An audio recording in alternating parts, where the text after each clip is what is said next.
So magandang hapon sa ating lahat mga kaprobinsya. Isa naman pong mapagpalang hapon sa ating lahat. Sa ngayon po mga kaprobinsya, tayo po ay magtatabas ng dito sa bandang bundok ulit dahil tumubo na naman yung dati nating clearing. Ito po yung araw-araw na ating gawain, magpakain ng ating mga alagang hayop, mag-clearing. Yun po yung paulit-ulit na trabaho natin dito sa ating farm. Ayan, magbantay, bantayan yung ating mga alagang hayop. Yun po yung primary na prior natin na bantayan yung ating mga alagang hayop.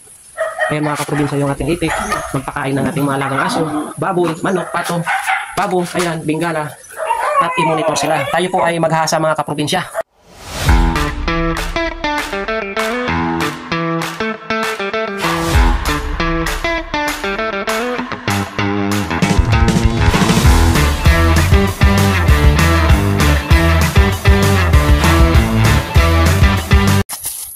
So ayan mga kaprobinsya, matalas na yung ating itak. Ayan mga kaprobinsya. Matalas na yung dalawang ating itak. Handa na tong pangtabas mga kaprobinsya. Sobrang talim na niya mga kaprobinsya dahil sa maayos nating hinasa yung ating itak. So tara, let's go!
Ayan mga kaprobinsya, pahinga muna tayo.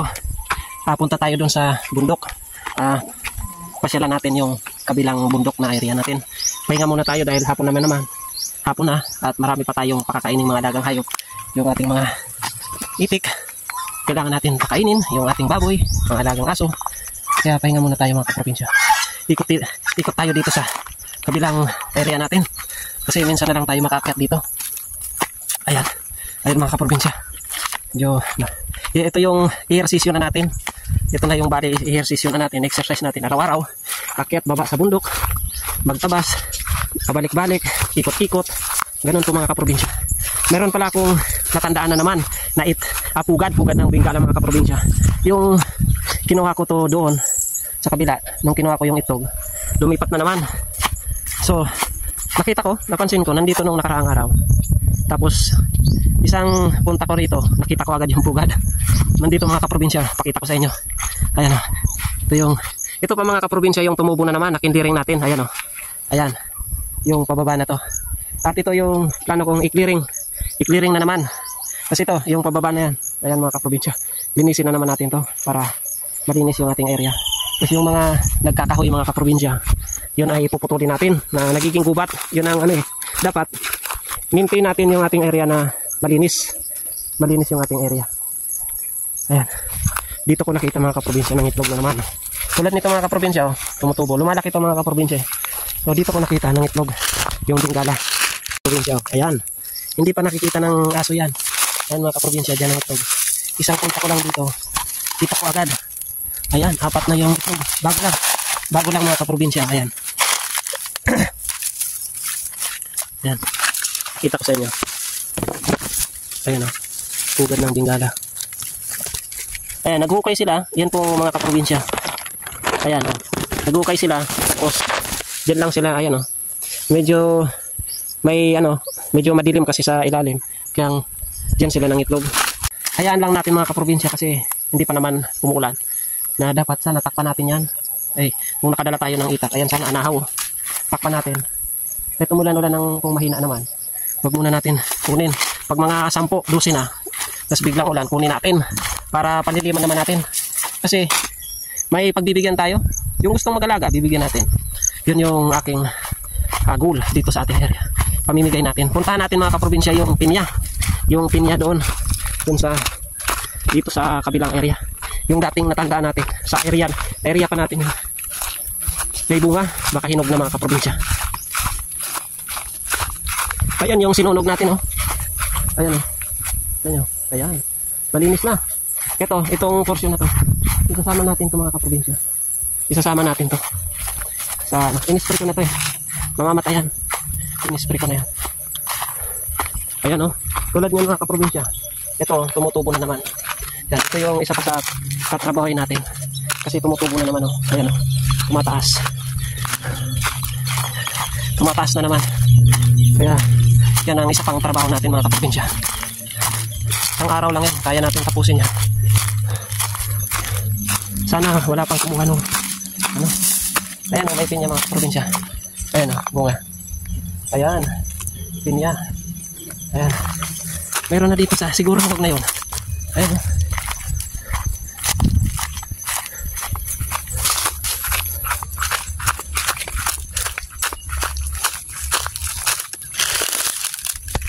Ayan, ito mga kaprobinsya, oh. Natumba siya. Pero pwede natin to mga kaprobinsya itanim ulit. Ito para dumami dito sa ating area, yung pinya na yan, oh. Pag nakuha natin yung bunga, ito pwede natin itanim to sa tagulan. Ito yung magandang paramihin mga kaprobinsya pinya dito sa ating area. Kung mayroon tayong mahinga ng mas marami, maganda sana. Punuin natin to, itong area na to. Tapos may mangga pa, oh. Punuin natin ng pinya. Pwede to, tapos abunuhan natin. Maganda sana to dito mga kaprobinsya. Dito. Ay, pagkukulungan natin ko ng kambing mga kaprobinsya, parang hindi obra. Kinakain nila yan. Mahirap yan. Hindi obra dito. So ayan mga kaprobinsya. Balik tayo, dun tayo. Ito, pwede natin to sunugin sa isang araw. Yan, dumadami na naman. Dumadami na naman mga kaprobinsya. In-spray natin.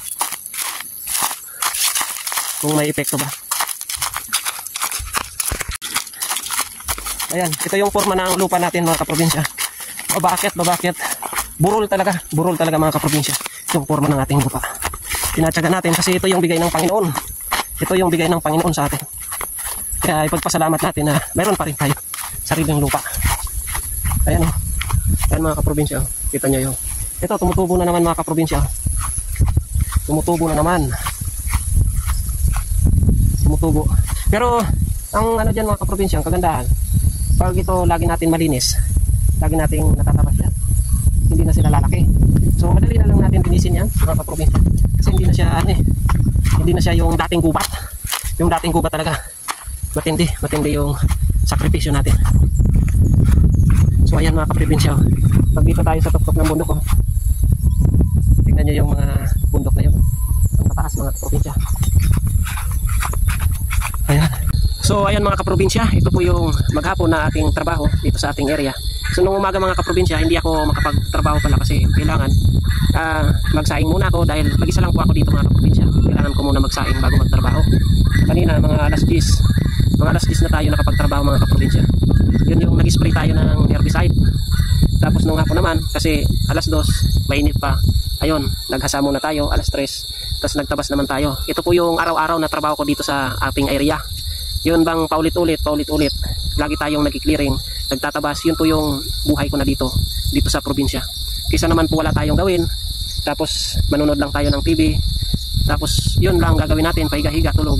Mahirap din po yun mga kaprobinsya. Kahit araw-araw wala tayong kinikita, wala tayong kita, pero okay na ako doon kasi hindi naman tayo nangungupahan, hindi rin naman tayo nagbabayad ng tubig, libre naman po, at kuryente lang naman yung ating binabayaran dito sa probinsya. Tapos yung pagkain natin, ayun, ito yung ating pagtatanim, malaking bagay kasi nakakatipid tayo mga kaprobinsya. Yun po ang kagandahan kapag nandito tayo sa probinsya. Ayan, oh, may mga tanim-tanim tayo. Kailangan naman natin mag-apply pala ng abono mga kaprobinsya kasi yung ating mga bagong sipol na kalabasa, kailangan ng dilig. Kahit man lang yung tigda dalawang yung sardinas, takalan natin. Ayan, oh, takalan ng sardinas. Tabunuhan natin mga kaprobinsya, tapos biglang ulanin, yun, tataba yung mga yan. Hindi natin pwedeng pabayaan yung ating mga tanim-tanim dito dahil sayang po mga kaprobinsya kapag pinabayaan natin. Sayang yung ating pagod, yung ating pagsisikap, sakripisyo na sila po ay mabuhay. Dahil sa ngayon mga kaprobinsya, yung ating panahon ay mainit pa rin. paminsan-minsan umulan, mahina yung ating mais na ulanin kasi nga mababansot yung ating mga mais. So may ano na tayo, kalahati ng buwan ng Mayo na. Anong petsa na ngayon? 18, 19 na ata. Yun mga kaprobinsya. So hanggang dito na lang muna yung aking update dito sa aking mga gawain dito sa aking area. Sana po patuloy nyo kaming suportahan ng mga farmers. Sana patuloy nyo akong subaybayan. Mag-subscribe po kayo sa aking Facebook page, sa aking YouTube channel para patuloy kayong update sa aking mga i-upload na videos. Hanggang dito na lang po muna mga kaprobinsya. God bless, peace, bye.